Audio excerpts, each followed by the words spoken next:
ఈరోజు విశ్వాసి ఎక్కడి నుండి ఎక్కడికి నడిచి ఉన్నాడో అని ఆలోచన చేసినప్పుడు from a Kingdom of darkness to the Kingdom of light, అంధకార రాజ్యములో నుండి వెలుగు రాజ్యములోనికి విశ్వాసి నడిపింపబడుచు ఉన్నాడు.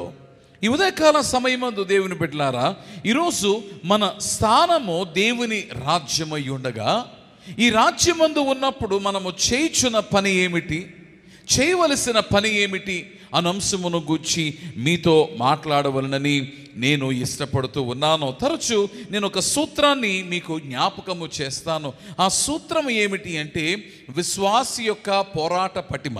దేవుని కలిగి ఉండనప్పుడు ఈ నరుడు, అంధకార సంబంధి అయి ఉన్న నరుడు చేసిన పని ఏమిటి అనగా దేవునితో పోరాడిన వానిగా ఉన్నాడు. కానీ దేవుని ఎరిగిన తరువాత విశ్వాసి చేయు పని ఏమిటి అంటే సాతానుతో పోరాడువాడై ఉన్నాడు. అనగా అంధకార రాజ్యములో ఉన్నప్పుడు వెలుగుతో పోరాడిన వానిగా నరుడు ఉండగా, దేవుని బిడ్డలారా, ఈరోజు అంధకార రాజ్యము నుండి వెలుగు రాజ్యములోనికి మనము నడిపింపబడి ఉండగా మనము చేయుచున్నది ఏమిటి అనగా అంధకారముతో పోరాడుచు ఉన్నాము. ఈరోజు విశ్వాసి ఏమై ఉన్నాడో, ఈరోజు విశ్వాసి యోధుడై ఉన్నాడు. He is a battle force. పోరాడగలిగిన సామర్థ్యము కలిగిన యోధుడై ఉన్నాడు. పోరాట పటిమతో నిండిన యోధుడై ఉన్నాడు. తరచు మానవ జీవితాన్ని అర్థం చేసుకున్నప్పుడు మనము మానవ జీవితం ఎలా ఉండాలని కోరుకుంటామంటే అది నిశ్చింతగా ఉండాలి అని. ఈ యుద్ధ భూమిలో కూడా నరుడు చేరకుండా నిత్యము శాంతియ వాతావరణమును అతడు కలిగి ఉండవలనని నరుడు కోరుకుంటాడు. ఇది మంచిదే.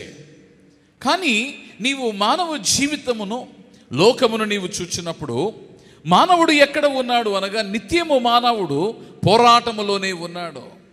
ఈ పోరాటము అయితే దేవునితో లేక లోకముతో ఉన్నది. దేవుని కలిగిన వాడు లోకముతోనూ, లోకములో ఉన్నవాడు దేవునితోనూ పోరాడుచు ఉన్నాడు. కానీ దేవుని కలిగిన వాడు, ఈరోజు దేవుని బిడ్డలారా, దేవుని యొక్క వాక్యమును బట్టి మనం చూచినప్పుడు దేవుడు ఏం చేస్తూ ఉన్నాడనగా మనలను అంధకార సంబంధముగా కాక వెలుగు సంబంధముగా మనలను మార్చి ఉండగా, చీకటి రాజ్యములో నుండి వెలుగు రాజ్యములోనికి నిన్ను నన్ను నడిపించి ఉండగా దేవుడు చేయుచున్న పని ఏమిటి అనగా ఆ చీకటితో పోరాడగలిగిన సామర్థ్యతను నీలో నాలో దేవుడు ఉంచుచూ ఉన్నాడు.